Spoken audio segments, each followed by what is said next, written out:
Hello, YouTube. Let me tell you today a very interesting story that I am positive 99% of you have not heard before, and this story has not ended. Let me start from the beginning, but explain a few things. A pendant is a loose hanging piece of jewelry, generally attached by a small loop to a necklace, which may be known as a pendant necklace.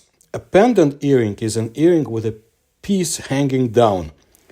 Its name stems from the Latin word pendere, an Old French word pendre, both of which translate to hang down.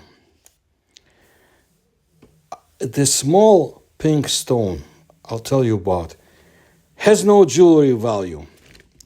It is also not a work of art, but nevertheless it is kept in the Hermitage. The State Museum Hermitage in Russian Государственный Эрмитаж is a museum of art and culture in St. Petersburg, Russia. It was founded in 1764 and has been open to the public since 1852. Brutal crimes were committed in order to take possession of that stone. Powerful people of this world were ready to shell out fortunes, and the intelligence service of a powerful state conducted a full-scale investigation to establish its whereabouts. The stone, which has influenced the fate of the world more than once, has also left its indelible mark in the history of the Crimea. Crimea is a peninsula in Eastern Europe on the northern coast of the Black Sea, almost entirely surrounded by the Black Sea and the smaller Sea of Azov. The region has been under Russian control since 2014. I have described paranormal phenomena of the peninsula in my other videos and will continue to do so. But let's get back to this stone. In 1944, after the completion of the famous Yalta Conference, the Prime Minister of Great Britain approached Joseph Stalin. Churchill handed him a drawing and said that the stone depicted on it had previously belonged to the famous British Admiral Drake, and now, according to him, it is in Russia and is stored in the Hermitage. The UK government would like to return it and is ready to pay any price for this thing. Looking at the drawing, Stalin said dryly that there was no such stone in the Hermitage. Thus, he confirmed that he knew about the stone's existence.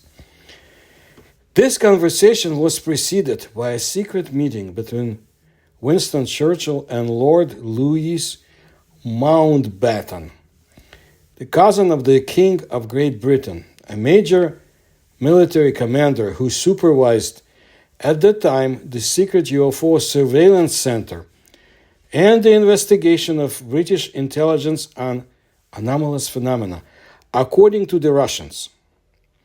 At the meeting, the Lord reported on the result of a secret operation attaching an ancient book with the title Diary of the Conquest of the Inca Country and an image of the stone. What impressed the seasoned pragmatic Sir Winston Churchill so much in the report is not known for sure, but even incomplete information about this topic can turn many ideas about historical events significant to the world and explain why one of the most influential states was so eager to get this seemingly valueless piece of rose quartz. For the first time, this stone fell into the hands of a European in the middle of the 16th century. Having plundered the Inca country, the famous conquistador Pizarro captured another city, whose inhabitants fled in fear. In the temple of the sun god Inti, he found the only remaining Inca, an old priest praying at the altar, on which a pink crystal the size of a walnut glittered. The conqueror ordered to give him the stone. The old man obeyed meekly, saying that this was an amulet given by the gods to their ancestors, and it could control all four elements: fire, air, water, and earth. Returning to Spain, Pizarro handed the magic talisman to his king, but he did not believe in the artifact and gave it to his ally, Queen Mary Stuart of Scotland. And then one day the terrible clouds of destiny gathered over the Queen's head. She started a risky game for the complete independence of Scotland from England. Besides, Mary was a Catholic in a Protestant environment. Her husband, the king consort, Lord Darnley, was a supporter of England, and he supported the Protestants. In such a political situation, this marriage alliance became threatening for the Queen. Besides, personal motives were mixed in. Both Mary herself and her faithful had favorites, so to say, outside of the marriage, I take it. Not knowing how to get rid of a dangerous and already rather annoying spouse, the Queen prayed fervently, turning over the rosary in her hands, when suddenly the pink stone attached to them became hot and flared with red light, like a coal from the fireplace. Crying out, Mary dropped the rosary, and a day later she found out that a strong fire had occurred in the house where her husband had been staying for the night.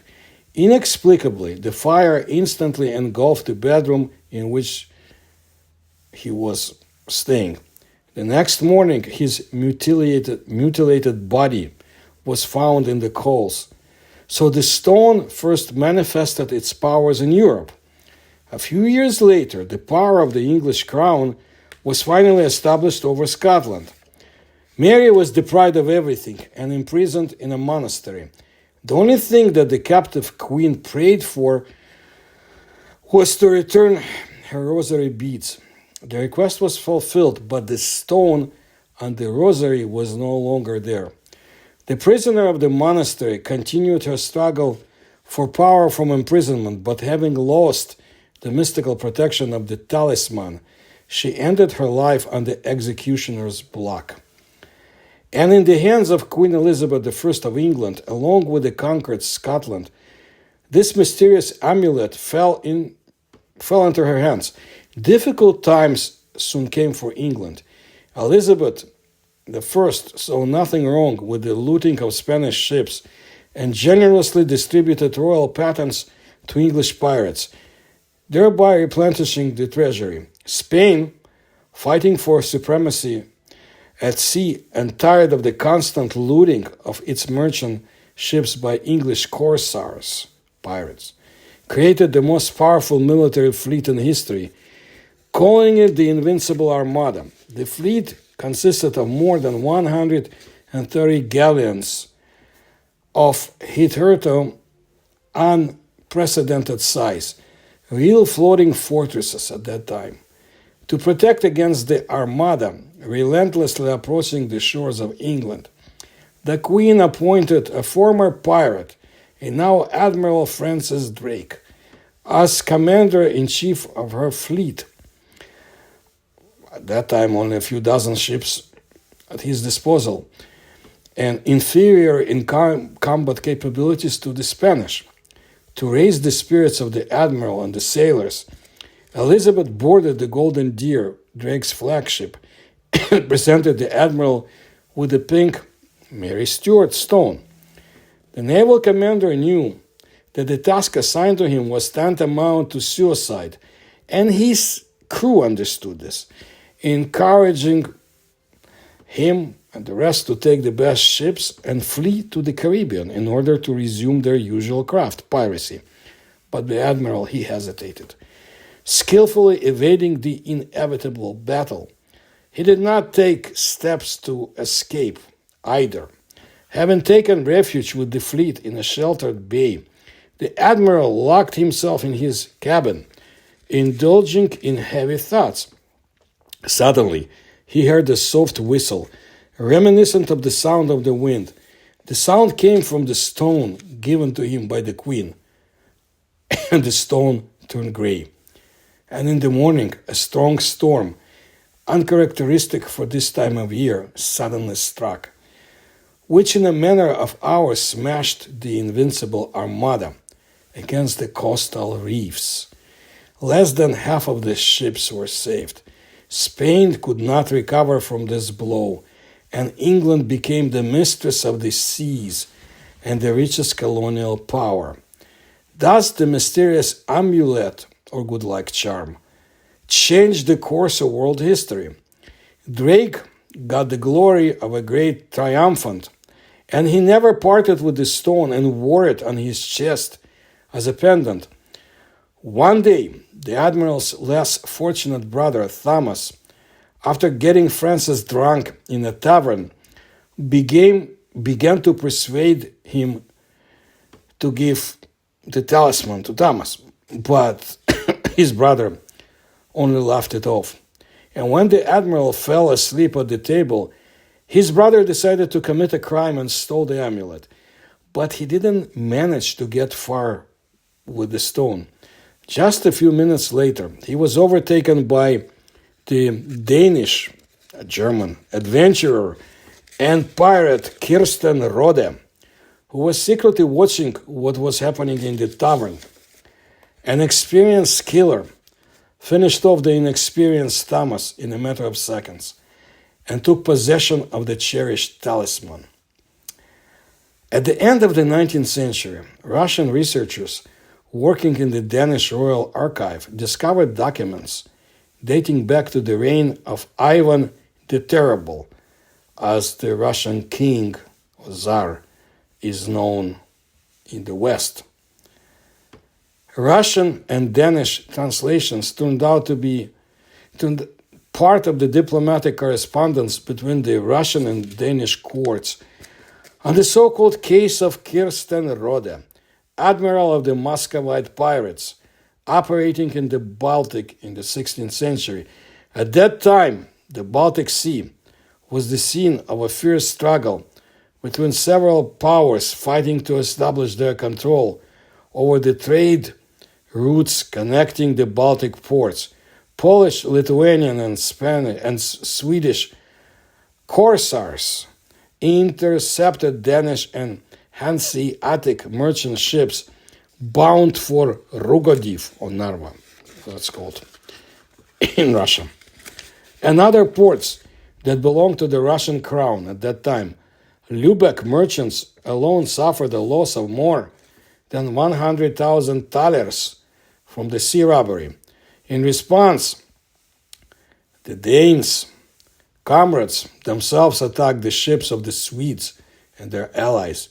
In fact, Carsten Roda is the first admiral of the Russian fleet, although he still had to create this fleet. In the early summer of 1570, Roda arrived at Ezel, where he bought a ship with royal gold, and there he received another letter of marque from Duke Magnus. The ship was named the Mary Bride, the first ship of the Russian Navy, of the fearsome Tsar, Ivan the Fearsome. You see, the enemies of the Russian kingdom, British monarchs, who, as some believe, and as I presented that hypothesis in my earlier video, assassinated the Tsar. And I think because of their efforts, he became known as Ivan the Terrible, although he himself had a lot of efforts in destroying whole populations and to his wild antics. And in the summer of 1570, a previously unknown pirate flotilla suddenly appeared in those waters, headed by Carsten Roda, who in a short time became the thunderstorm of the Baltic. Roda had a copper letter of marque, correct in all its form, issued to him in the Alexandrovskaya Sloboda near Moscow, privateering from the Dutch Kaper to rob at sea. In it, on behalf of the Russian Tsar and Grand Duke Ivan Vasilievich, it was prescribed to the shipbuilder German Carsten Roda and his comrades to pursue with fire and sword in ports and on the high seas, on water and on land, not only Poles and Lithuanians, but also all those who will bring goods or supplies from them, or whatever it is. The restless fate of the Dane earlier brought him into the military service of Tsar Ivan the Terrible of Muscovite, who, like the dashing pirate, so like I said, he became the chieftain of the Tsar's corsairs. So back to the tavern, taking the amulet, he hurried to take refuge under the protection of the Russian Tsar. In the morning, the Danes sailed on a small ship from England. It seemed that nothing foreshadowed trouble, but soon the ominous silhouette of the Golden Deer ship appeared on the horizon. The distance was rapidly decreasing. Anticipating imminent death, Carsten Roda prayed for salvation, and the stone in his hands became cold and wet, and fog descended on the sea. When it dissipated a few hours later, Drake's ship was nowhere to be seen. By the time the adventurer reached Moscow, Ivan the Terrible had died, and the new Tsar at that time, Dmitry Ivanovich, better known as False Dmitry, was sitting on the Russian throne. To gain the favor of the new Tsar, the Dane handed him this pendant, saying that it belonged to Admiral Drake, and with its help, you can control the elements. The new sovereign was an educated and ironic man. I think he was a brilliant person. And I've talked about him in my presentations and interviews on TV and so forth. And it's a very complicated story. And I just want to tell you that the reforms he instituted and the intelligence he had, they were very incredible for the time.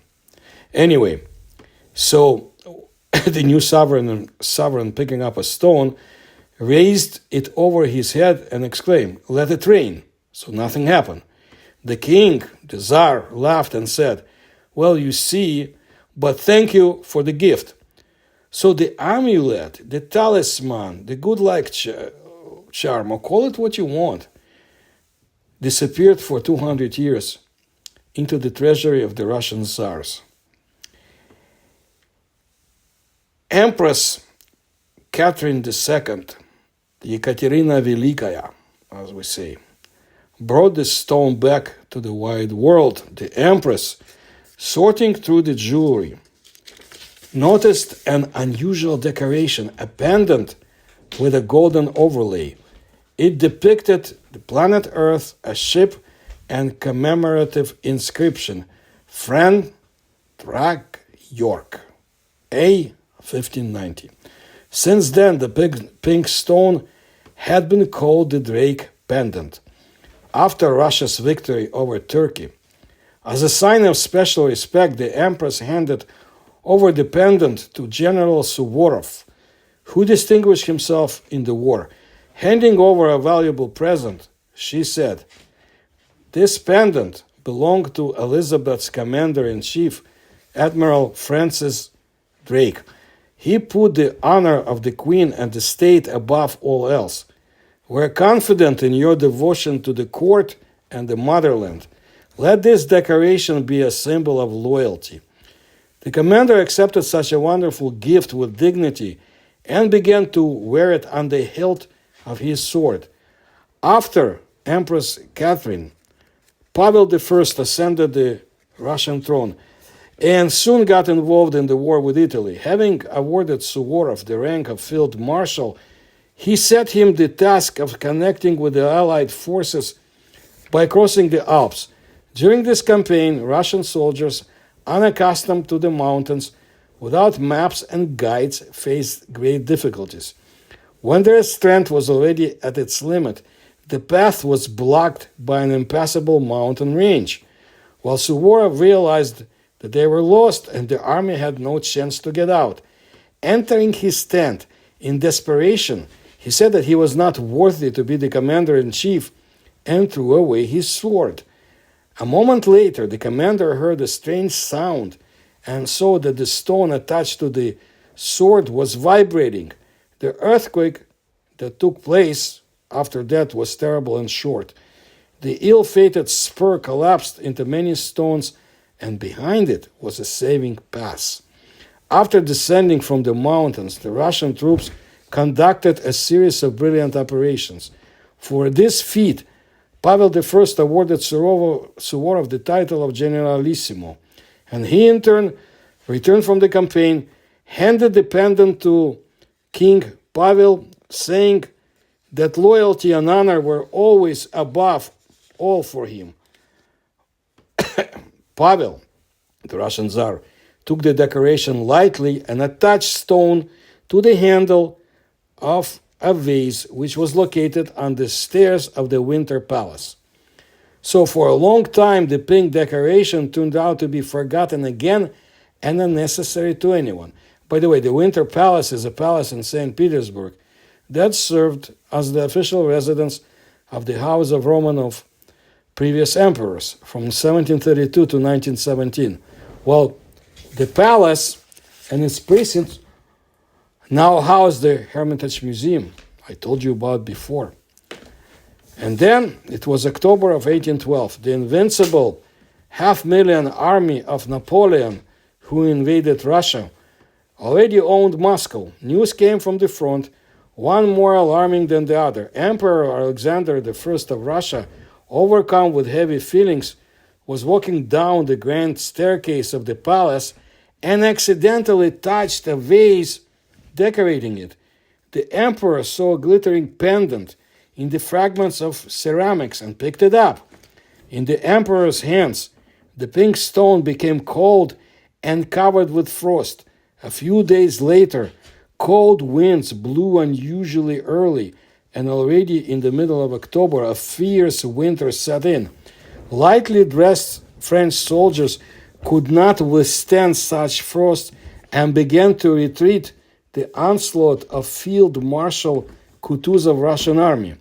Thus, the power of the stone changed the course of history for the second time, putting an end to Napoleon's ambitions for world domination. The prudent Tsar Alexander I, not knowing how the amulet works and fearing that it might fall into the criminal hands, sent the pendant back to the imperial treasury for safekeeping. By the way, I told you about the strange fate of this Russian Tsar in my previous video. Look it up. It's very unusual. So, more than 100 years later, after the communist October 1917 takeover of the Russian Revolution, the treasury fell into the hands of the Bolsheviks, the communists. A special commission was making an inventory of the jewelry, and to their surprise, among the exquisite jewelry, found a pendant with a stone insert made of rose quartz, which was of no value. The chairman of the commission handed the trinket to the deputy of the Constituent Assembly, Mikhail Frunze, who happened to be in the room by accident. Soon he was appointed commander of the Southern Front, whose task was to take Crimea, which became the last stronghold of Baron Wrangel's White Army, those who were fighting the communists. This was during the Russian Civil War. The peninsula seemed impregnable. The narrow isthmus of Perikop was well fortified, and all approaches to it were shot through by the artillery of the White Guards.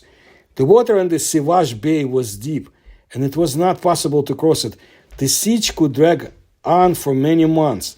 And then the front commander received an urgent telegram from the capital: occupy Crimea immediately. Frunze was threatened with execution for not compliance with the order. With a feeling of despair, he opened the pouch. Along with the tobacco in his hand was a long-forgotten pink stone.